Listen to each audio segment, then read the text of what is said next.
Isa sa mga higher education institution na kinilala sa Icons Awards 2025 ay ang Mariano Marcos State University sa Ilocos Norte. Icons is a way to recognize the accomplishments of the different universities in terms of their internationalization and sustainability program.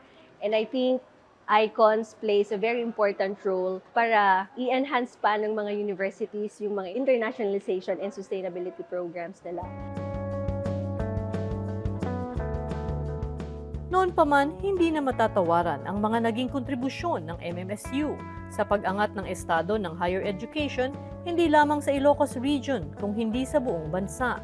Malawak ang impact sa komunidad ng kanilang mga programa, lalo na sa larangan ng research and development, tulad na lang ng kanilang mahalagang papel sa pagtataguyod ng functional foods at probiotics industry sa bansa.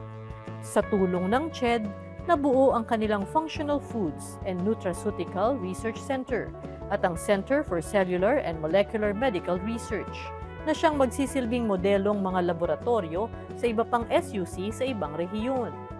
We share our resources sa mga communities namin.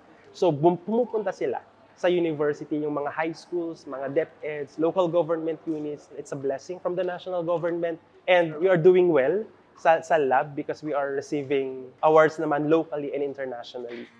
Ang mga laboratoryong tulad nito ay isa pa sa mga nagsisilbi nilang tulay sa internationalization dahil sa kanilang state-of-the-art facilities. Para sa MMSU, wala nang atrasan ang laban pagdating sa internationalization. Kaya nakakataba raw ng puso ang mga pagkilalang kanilang nakukuha na tulad na lang ng Icons Awards. Kung kailangan na mag-level up pa tayo because the name of the game now is internationalization. We cannot afford to go back. Ang kailangan na lang namin gawin is to move forward. Sa mga students namin, let them enjoy yung mga pwedeng i-offer ng Mariano Marcos State University. In education, it takes two to tango, mami. Kahit anong gagawin namin, pag hindi sila makikisabay, may iiwan sila.